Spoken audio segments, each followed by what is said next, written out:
आयोजक आहेत मेसर्स पुरुषोत्तम नारायण गाडगीळ, सराफ आणि जवेरी यांच्या शाखा महाराष्ट्रापासून कर्नाटक पर्यंत वेगळ्या वेगळ्या डिझाईन्स आणि आकर्षक डिस्काउंटसह मेसर्स पुरुषोत्तम नारायण गाडगीळ। ताज्या बातम्यांसाठी पाहत रहा तिचा सागर न्यूज।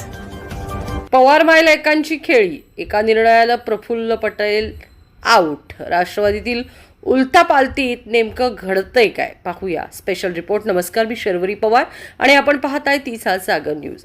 राष्ट्रवादी काँग्रेसच्या अजित पवार गट अंतर्गत राजकारणात एक मोठी आणि धक्कादायक घडामोड समोर आली आहे। पक्षाचे ज्येष्ठ नेते आणि कार्यकारी अध्यक्ष प्रफुल्ल पटेल यांना मोठा धक्का देत अजित पवार यांच्या कुटुंबियांनी पक्षाच्या सर्व आर्थिक सूत्रांवर आपली पकड मजबूत केली आहे। 29 एप्रिल रोजी केंद्रीय निवडणूक आयोगाला पाठवण्यात आलेल्या राष्ट्रीय पदाधिकाऱ्यांच्या नव्या यादीमुळे पक्षातील या मोठ्या फेरबदलावर शिक्कामोर्तब झालं। राष्ट्रवादी काँग्रेसच्या नव्या कार्यकारिणीच्या यादीतून प्रफुल्ल पटेल आणि सुनील तटकरे पवार कुटुंबानं पॉवर गेम केलाय। नेमकं घडलंय काय?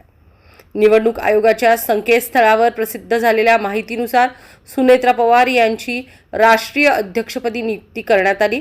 त्यांच्या सोबतच पार्थ पवार यांच्याकडे राष्ट्रीय महासचिव आणि जय पवार यांच्याकडे राष्ट्रीय सचिव तसंच खजिनदार ही महत्त्वाची जबाबदारी सोपवण्यात आली आहे। या नियुक्तीमुळे पक्षाचा संपूर्ण निधी, बँक, सर्व खाती, व्यवहार आणि निर्णय प्रक्रिया आता सुनेत्रा पवार, पार्थ पवार आणि जय पवार या तिघांच्या भोवतीच फिरणार आहे।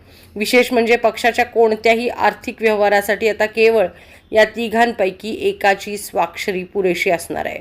ज्येष्ठ नेत्यांना अंधारात ठेवल्याचा दावा करण्यात येतो। या नव्या नियुक्त्या करताना प्रफुल्ल पटेल आणि सुनील तटकरे यांसारख्या पक्षाच्या पायाभरणीत महत्त्वाचा वाटा असलेल्या ज्येष्ठ नेत्यांना पूर्णपणे अंधारात ठेवल्याची चर्चा राजकीय वर्तुळात आहे।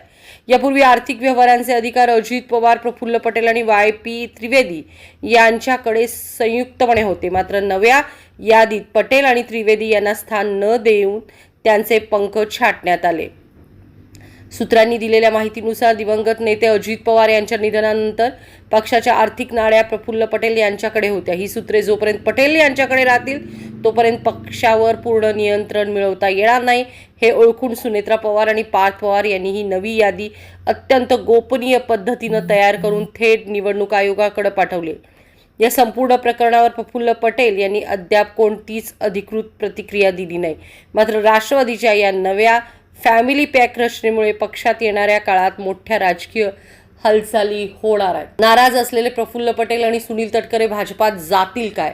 खरंच देवेंद्र फडणवीस जे भावाप्रमाणे सुनेत्रा पवारांना मदत करतात ते युटर्न घेऊन अचानकपणे राष्ट्रवादीचे 22 आमदार फोडून येणाऱ्या या दोन नेत्यांना म्हणजे प्रफुल्ल पटेल आणि सुनील तटकरे यांना आपल्या पक्षात घेतील काय? काय वाटतं आपल्याला? दर्शको, आपली कमेंट जरूर कळवा। नमस्कार, मी शर्वरी पवार।